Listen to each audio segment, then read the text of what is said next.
Baiklah, di sini saya atas nama Nyaman Gede Resa Gunawangun dengan nomor induk mahasiswa 20055411109 akan memberi tutorial penggunaan listbox di sini sebagai menampilkan apa saja yang ada di database dengan kunci nama depannya di sini semuanya. Nah, jadi yang pertama kita perlu listbox. Nah, listbox ini cukup ditaruhkan ini dan ingat juga bagian namanya. Nah, lalu lanjut kita masuk ke formnya. Nah, di sini kalau mengikuti tutorial sebelumnya yang combo box sedikit mirip, hanya mengganti combo boxnya menjadi listbox 1. Nah, di sini pertama yang perlu kita ambil adalah sebelumnya di sini kita hanya menggunakan combo box 1 untuk menampilkan. Kita buat juga yang sama tapi dengan beda item yang dipakai, yaitu listbox 1.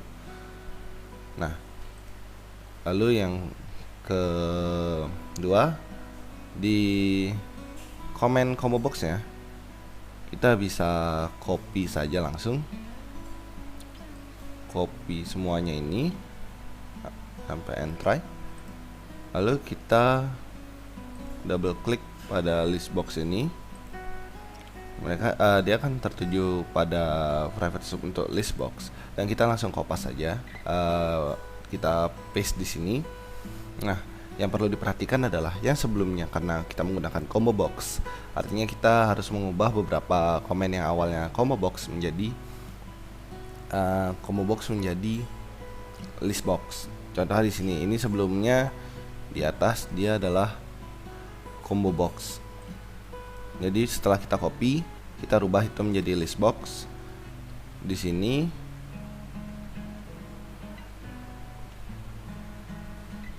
lalu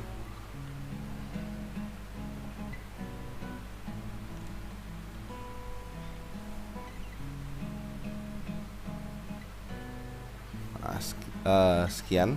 Jadi di sini juga langsung udah sama komennya, karena fungsinya juga sama, hanya beda button yang dipakai. Jadi ketika kita run di sini, seperti biasa kita harus login dulu.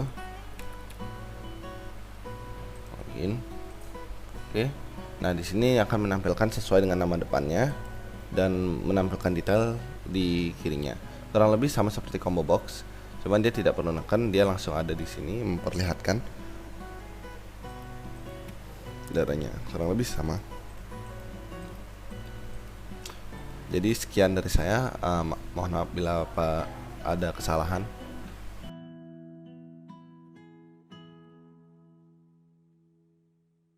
Halo teman-teman, pada kesempatan kali ini saya Anggi Vivi Febrina Silalahi dengan NIM 20055411071 akan menjelaskan tentang cara membuat nilai tabel basis data dalam tampilan data grid view pada Visual Studio.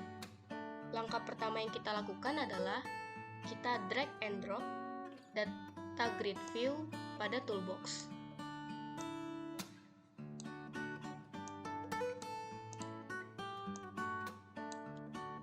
Lalu selanjutnya kita drag and drop pula button pada toolbox.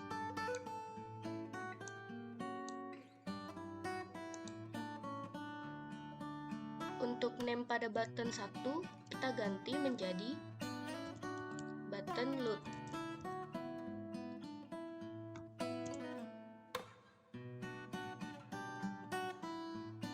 Selanjutnya teksnya kita ganti menjadi load table.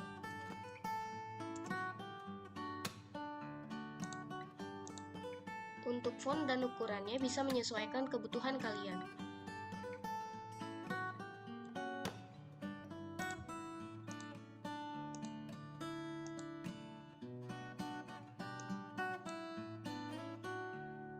Lalu langkah selanjutnya kita klik 2 kali pada bagian button load table. maka kita akan dialihkan ke bagian pengkodingan. Selanjutnya, kita akan mengetik kodingannya.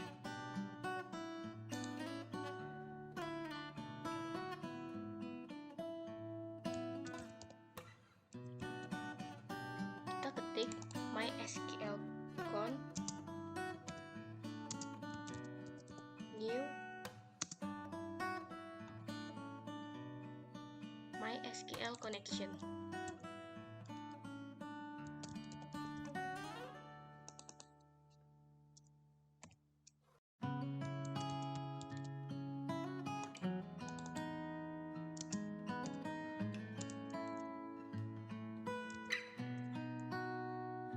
Atau agar lebih mudah, kita bisa menyalin dari codingan sebelumnya.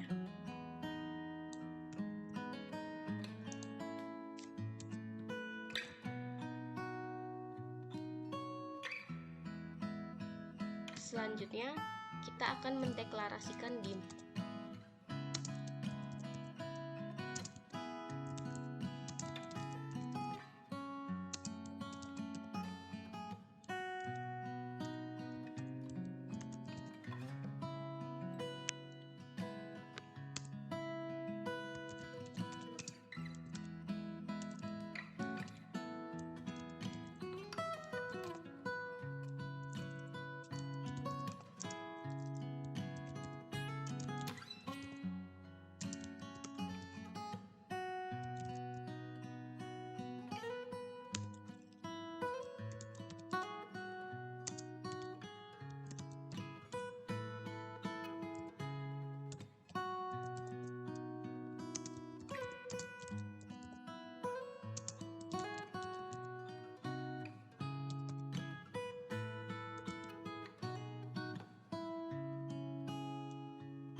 Lalu kita menambahkan try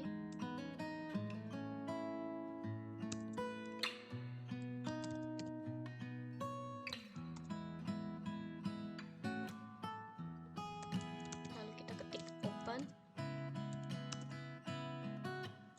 Kita buat deklarasi dim lagi untuk bagian query-nya.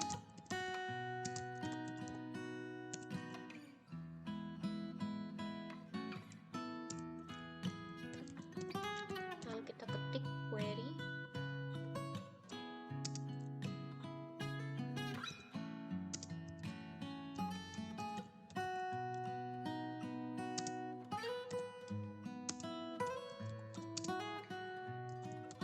Kita ketik nama pada database kita.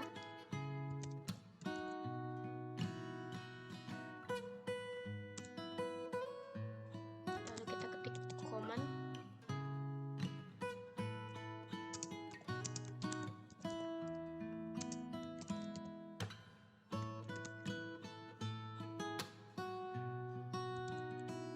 Lalu query lagi.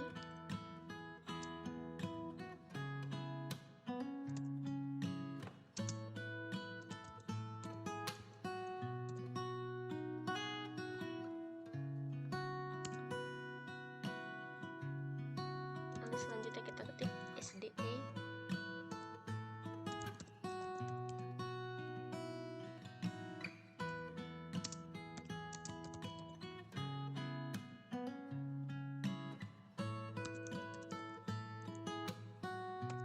Lalu fill.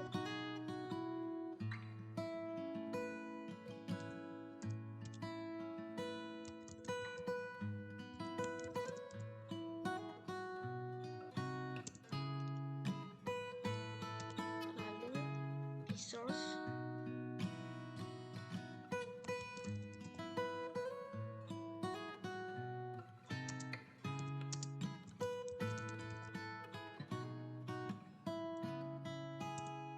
Selanjutnya kita ketik nama data grid view kita.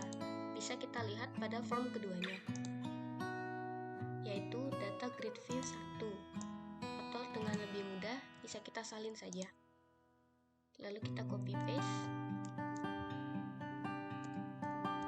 Lalu kita ketik data source.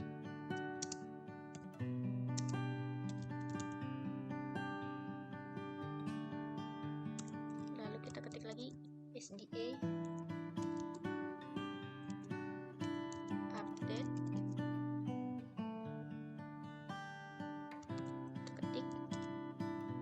db dataset.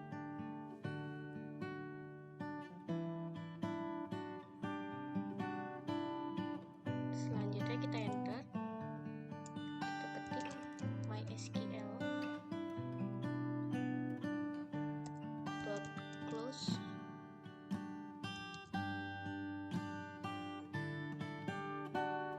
Lalu kita tulis di sini message box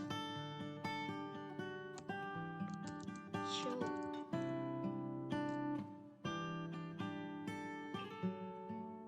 Buka tutup kurung x message.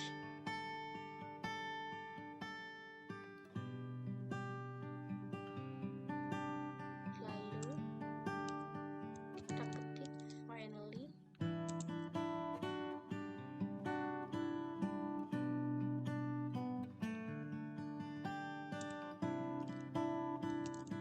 MySQL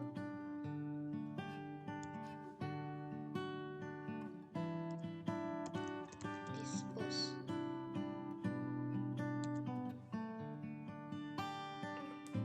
Beginilah tampilan codingannya.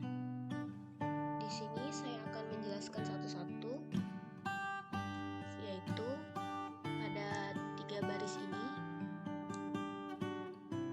Ini merupakan untuk menghubungkan Visual Basic dengan database yang telah kita buat di MySQL. Lalu selanjutnya ada di SDA, DB Dataset, dan bSource. Ini berfungsi untuk menghubungkan data grid view dengan tabel database yang telah kita buat, sehingga kita perlu mendeklarasikannya dengan dim. Untuk MySQL adapter ini fungsinya untuk membantu mendapatkan data dari database. Lalu pada data table ini dan binding source ini berfungsi untuk membantu untuk mengikat data dari data MySQL ke data grid view. Lalu pada fungsi terakhir ini fungsinya untuk menangkap pengecualian apapun saat query-nya terjadi. Lalu selanjutnya bisa kita run.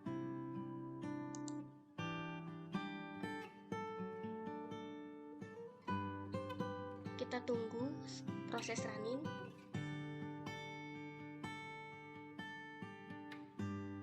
Lalu kita ketik username-nya.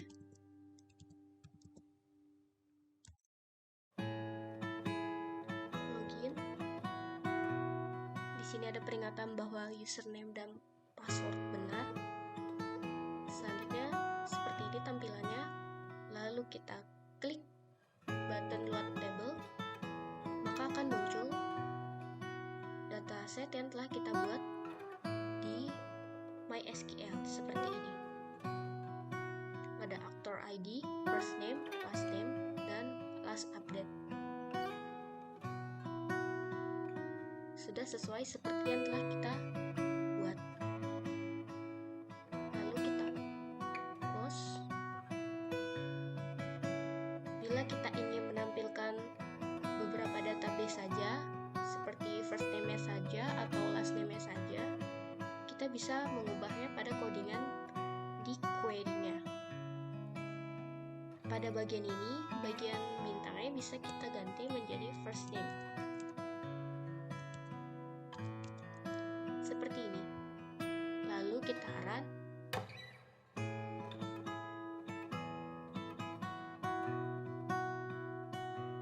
Kita tunggu proses running.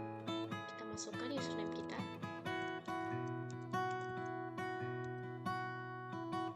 Lalu login. Oke. Kita klik load table-nya. Maka akan muncul seperti ini. First name saja sesuai yang kita inginkan. Lalu kita close. Selanjutnya kita akan menampilkan data grid view-nya tanpa menggunakan tombol button-nya. Lalu di sini kita enter. Kita tambahkan private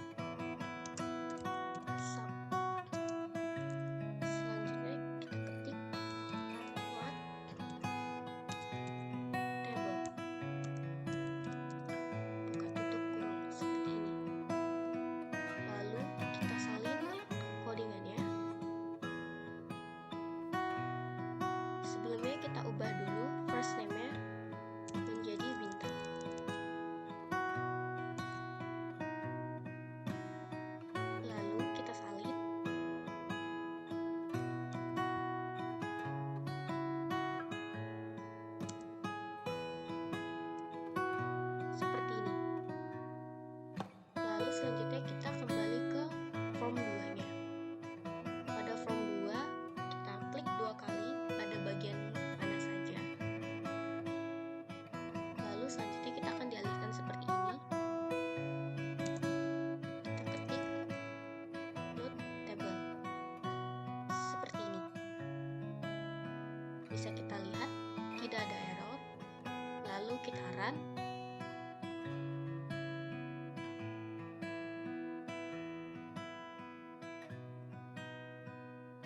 Kita masukkan username kita lagi.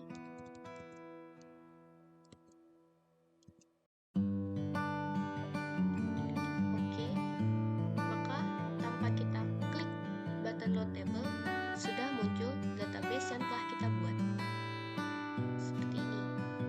Selanjutnya, bila kita ingin menambahkan database, bisa kita ketik di sini 201. Lalu namanya kita ketik Kim, last name-nya Taehyung. Kita save, data save. Lalu kita klik button load table. Barulah database yang kita buat terupdate. Jadi fungsi load table ini sebenarnya hanya untuk mengupdate data yang telah ditambahkan. Bila kita ingin mengupdate-nya secara otomatis, kita bisa menambahkan deklarasi load table pada button save, update, dan delete. Untuk contohnya, mari kita coba, kita close. Agar mempercepat proses, kita copy saja. Selanjutnya kita ke form kedua. Kita klik 2 kali pada button save. Maka kita akan dialihkan ke sini. Lalu kita ketik pada bagian sini. Lalu kita kembali ke form 2 lagi. Kita klik 2 kali lagi pada button update. Maka kita akan dialihkan ke codingan button update. Kita melakukan hal yang sama. Kita copy paste lagi. Lalu kembali ke form kedua. Dan klik 2 kali pada button delete.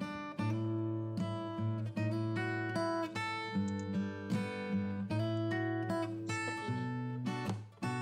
Lalu kita run. Kita tunggu. Kita masukkan username dan password kita lagi.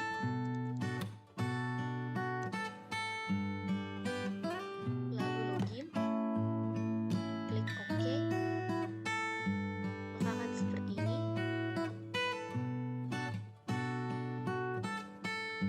Mungkin kita mau mendelete pada aktor ID dengan nomor 201. Jadi 201 bisa di-delete.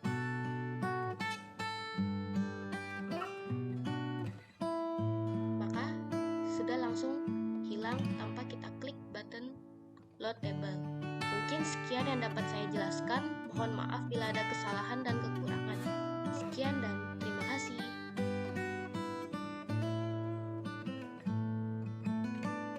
Halo teman-teman, pada kesempatan kali ini saya Anggi Vivi Febrina Zilalahi dengan NIM 20055411071 akan melanjutkan video yang sebelumnya telah saya jelaskan.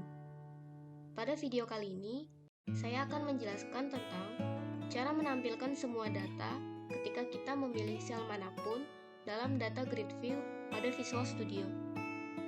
Langkah pertama yang kita lakukan adalah mengklik 2 kali pada data grid view yang telah kita buat sebelumnya. Sehingga kita akan dialihkan ke bagian pengkodingan. Seperti ini. Untuk mempersingkat waktu, kita langsung saja if row index lebih dari sama dengan 0, dan kita klik enter, dim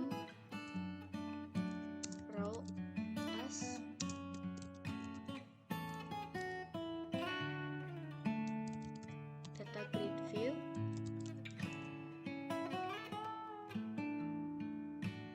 row, kita enter, row sama dengan me dot data grid view 1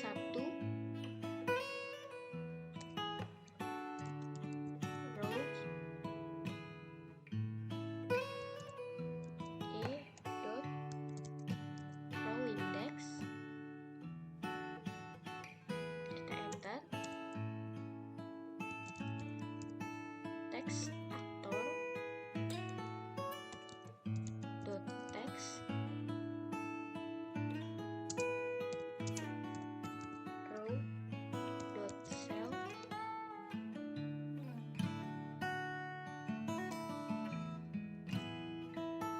actor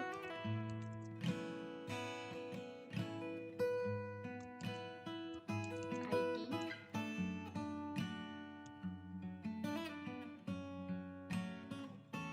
dot value to string,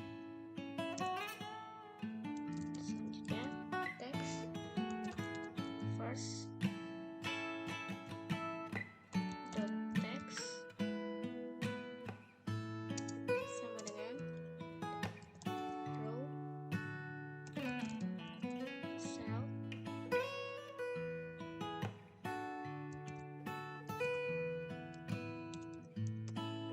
first name dot value dot to string, text class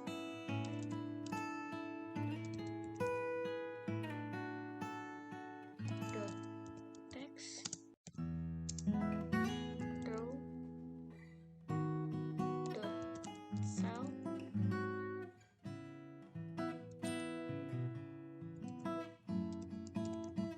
last name dot value dot to string. Seperti ini codingannya. Jadi pertama-tama kita mendeklarasikan atau menyatakan kondisi if. Mungkin kalian bertanya-tanya dari mana ini berasal. Ini berasal dari variabel button, yaitu ini.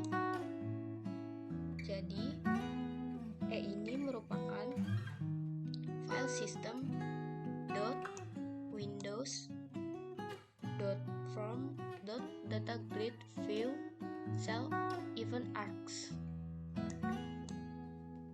Jadi adalah variabel jika indeks baris titik lebih besar dari atau sama dengan 0. Yang selanjutnya kita mendeklarasikan variabel row sebagai data grid view, dan yang di bawahnya ini merupakan turunan dari baris data grid view.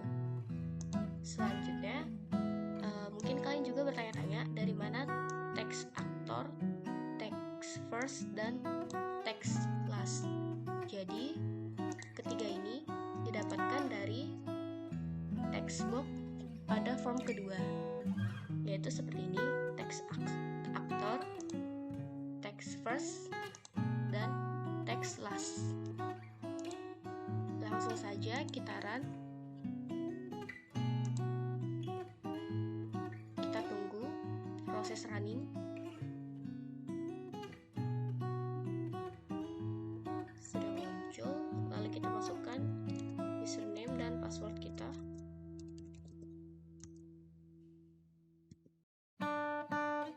Login. Selanjutnya awalnya tampilannya akan seperti ini. Ketika kita mengklik, misalnya kita klik Penelope, maka akan muncul keterangan di sini bahwa aktor ID-nya 1, first name-nya adalah Penelope, dan last name-nya adalah Gwyneth. Mungkin bisa kita cek secara random seperti ini. Misalnya kita pilih Jane.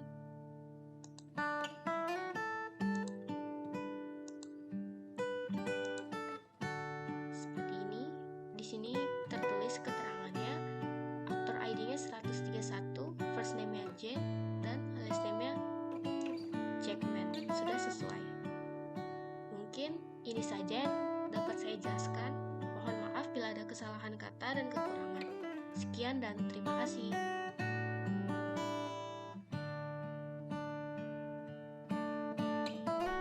Halo, selamat datang di video tutorial menggunakan aplikasi Visual Studio.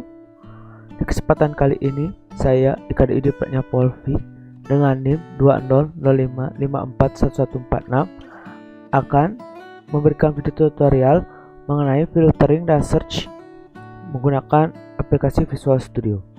Nah, sebelumnya kita sudah berhasil mengkoneksi, lalu kita membuat save, delete sama update dan ngeload tabelnya. Nah, di sini nanti akan muncul data dari MySQL-nya. Oke. Untuk video kali ini, pertama-tama teman-teman perlu pergi ke toolbox untuk mencari text box. Text box di sini diperuntukkan untuk nanti teman-teman menginputkan string yang akan nantinya dipakai untuk mencari data yang diinginkan. Oke. Setelah itu kita double klik text boxnya. Oke, di sini ada namanya text box 4. Nah, berarti kita mulai ngodingin. Pertama itu kita ketik dulu deklarasi variabel dv as new data view.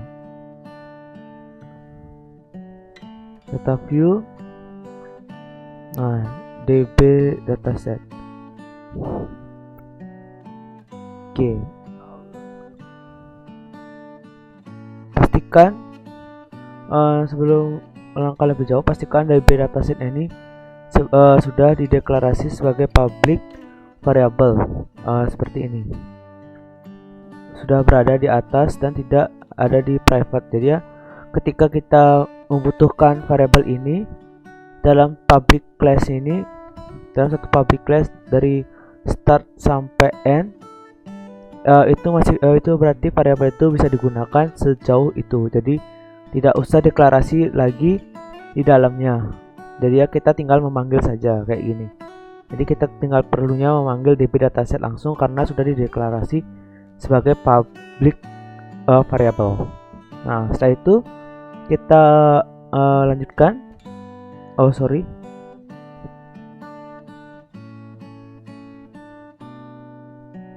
Kita lanjutkan untuk mengkodenya db row. Nah, untuk filternya, row filter bersama dengan string dot format lalu nah di sini juga perlu diperhatikan yang jadi acuan. Nah, misalnya saya butuhnya itu saya maunya ngefilter sama searchnya itu bagian first name, jadi dia akan tergantung pada first name. Nah, jika teman-teman ingin di luar itu bisa menggantinya. Misalnya teman-teman di sini kan saya ada tabel first name, actor, sama last name. Jadi teman-teman bisa pilih yang mana saja, tapi sesuaikan juga di codingannya. Jadi karena saya maunya first name, maka saya tulis first name. Oke, setelah itu kita ketik petik 1 percentage atau presentasi. Oke. Lalu kita kurung kurawal 0, kurung tutup, lalu percentage. Setelah itu kita koma. Oke.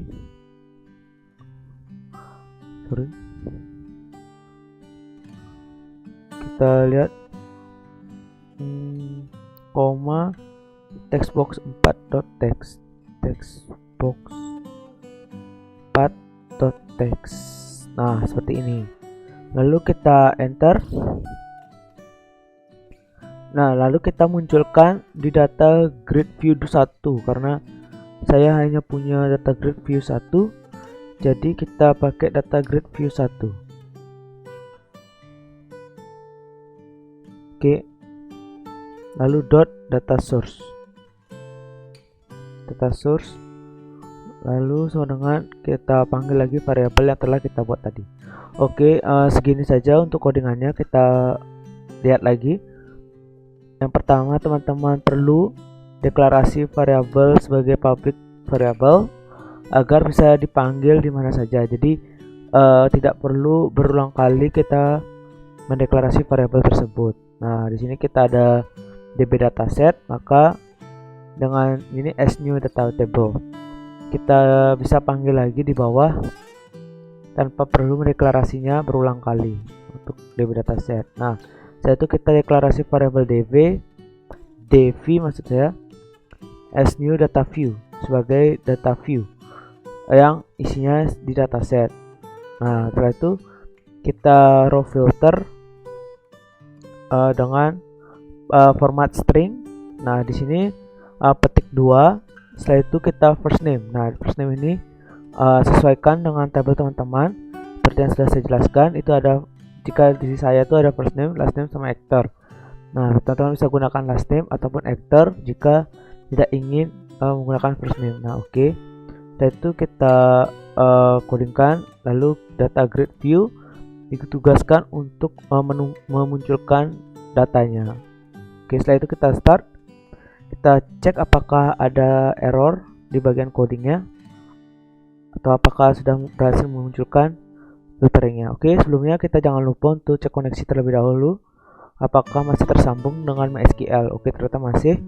Lalu kita masukkan username-nya. Username ini first name dan passwordnya saya pakai actor ID. Itu sudah ada di video tutorial sebelumnya. Nah, di sini kita bisa lihat ada tabel datanya, ada actor, first name sama last name. Nah, setelah itu kita ketik saja di sini. Di sini ada text box 4-nya. Oke, setelah itu kita ketik misalnya, oh maaf, sepertinya ada typo yang kurang ya.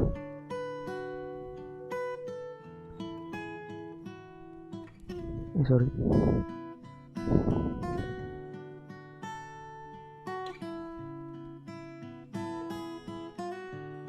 Oke, coba kita running lagi.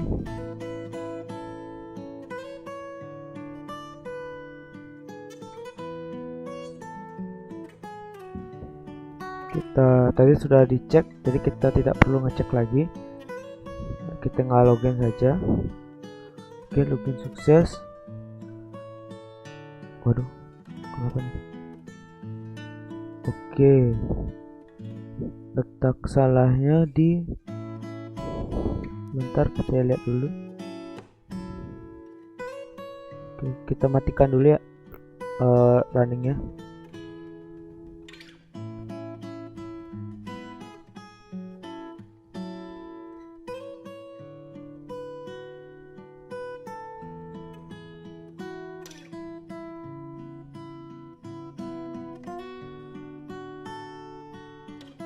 Jadi coba kita hapus dulu, tapi petiknya jangan sampai kehapus juga.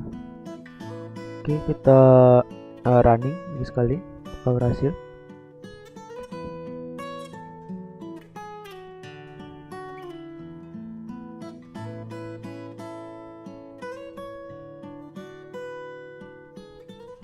Nah, lihat bahwa sudah berhasil. Kita nge-search Joe di actor ID 9 dengan last name Swain.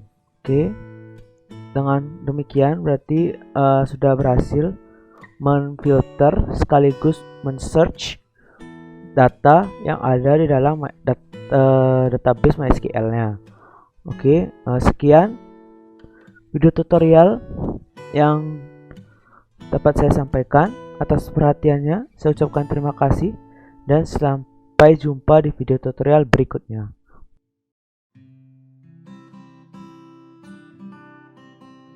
Halo teman-teman, Selamat datang kembali di video tutorial menggunakan aplikasi Visual Studio. Di kesempatan kali ini, saya, Ika Didi Polvi dengan NIM 2005541146 akan menjelaskan bagaimana cara mengganti kolom title pada data grid view di desain. Oke. Nah, sebelumnya kita sudah mengkoneksikan database yang saya gunakan, yaitu MySQL Workbench dengan Visual Studio. Nah, di sini kita lihat dulu untuk layoutnya kita tidak ada ganti, kita hanya perlu langsung ke codingannya. Nah, untuk codingannya kita ganti di load table agar nantinya kita tidak perlu mencet button tablenya, load tablenya, tapi ketika kita running itu sudah terganti. Oke, pertama kita lihat dulu before-nya seperti apa.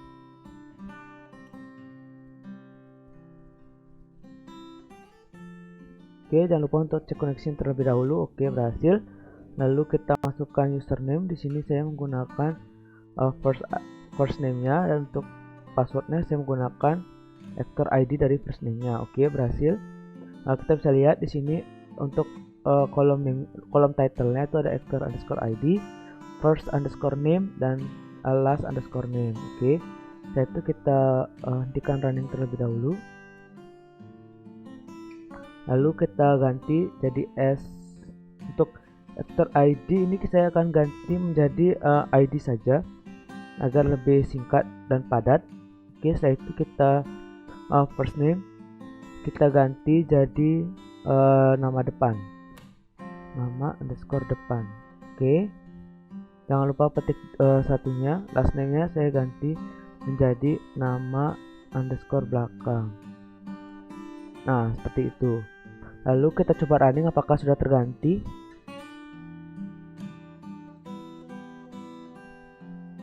Oke, kita cek connection lagi apakah masih terhubung. Oh, ternyata masih terhubung. Lalu kita masukkan username-nya, lalu kita masukkan passwordnya, lalu login. Oke, login sukses. Nah, kita bisa lihat kolom title di sini sudah terganti dari yang awalnya actor underscore ID menjadi ID saja. Lalu untuk first name sudah terganti dari awalnya first name menjadi nama depan, dan last name menjadi nama belakang. Oke, dapat dikatakan bahwa codingan ini berhasil. Oke, sekian video tutorial cara mengganti kolom title di data grid view. Semoga teman-teman bisa bermanfaat bagi teman-teman. Terima kasih telah menonton video tutorial ini sampai akhir, dan selamat menonton video tutorial berikutnya. Sampai jumpa.